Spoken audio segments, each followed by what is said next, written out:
금 가격이 연일 사상 최고치를 경신하면서 금 투자에 관심 가지시는 분들이 있을 텐데요. 소액으로도 쉽게 금 투자를 할 수 있는 방법과 금에 관련된 이야기를 해보려고 합니다.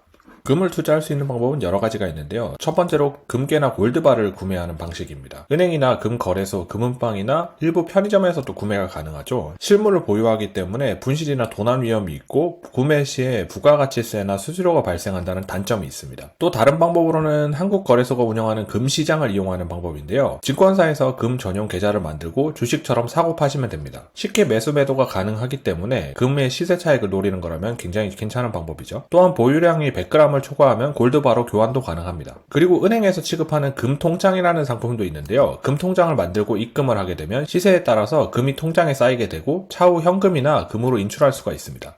제가 가장 추천하고 싶은 방법은 금 현물 ETF에 투자하는 건데요. 이 ETF는 실제로 자산만큼 금을 보유하고 있습니다. 그렇기 때문에 내가 ETF를 매수하면 자연스럽게 금을 매수하는 것과 같죠. 실제로 ETF의 가격도 금 가격과 연동해서 움직이게 됩니다. 가장 쉽게 금 시세 차익을 노릴 수 있는 투자 방법이고요.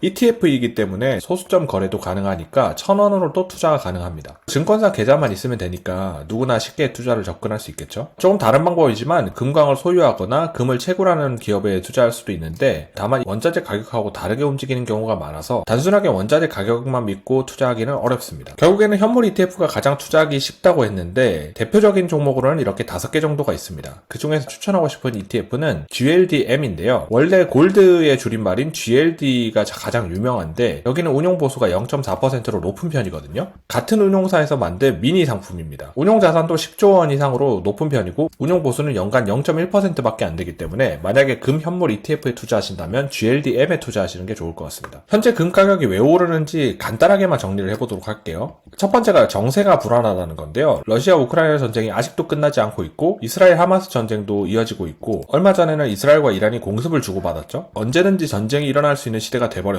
이렇게 정세가 불안할 때는 유가가 오르고 안전자산에 대한 선호 현상이 커지죠. 두 번째가 각국 정부의 금 수요가 증가하고 있다는 건데요. 러시아가 우크라이나를 침공한 뒤에 서방에서 러시아의 금융자산을 동결해버렸습니다. 그 이후에 중국 정부를 비롯해서 서방하고 사이가 안 좋은 정부들에서 특히나 금 수요가 늘어나기 시작했는데요. 그 전까지는 기축통화인 달러를 사서 국제 무역에 사용을 했는데 요즘에는 달러 대신에 금을 보유하려는 경향이 커지고 있습니다. 실물 금을 보유하고 있으면 미국의 견제에도 경제적 타격을 줄일 수가 있으니까요. 세 번째가 인플레이션인데요. 고물가로 인해서 화폐 가치가 많이 훼손되었죠. 그러면서 구매력도 낮아졌는데 미국과 중국, 러시아의 갈등이 크기 때문에 이전처럼 자유무역으로 돌아가기는 어려울 겁니다. 인플레이션이 잡히더라도 이전같이 낮은 물가는 기대하기 어려울 것으로 보이거든요. 화폐 가치가 낮아진다면 금은 오히려 가격이 올라가기 때문에 인플레이션의 해치 수단으로 방어가 가능하게 됩니다. 하지만 원자재 가격은 정말 예측하기 어려운 부분인데요. 수요와 공급도 중요하지만 그보다는 정세의 영향을 많이 받기 때문에 쉽게 예측할 수 없는 부분입니다. 장기적으로 인플레이션을 해치하기 위한 수단으로 자산의 일부를 보유하는 것은 나쁘지 않은 선택이라고 생각하지만 너무 큰 비중을 예측으로 투자하는 것은 어려운 일이 아닐까 싶습니다.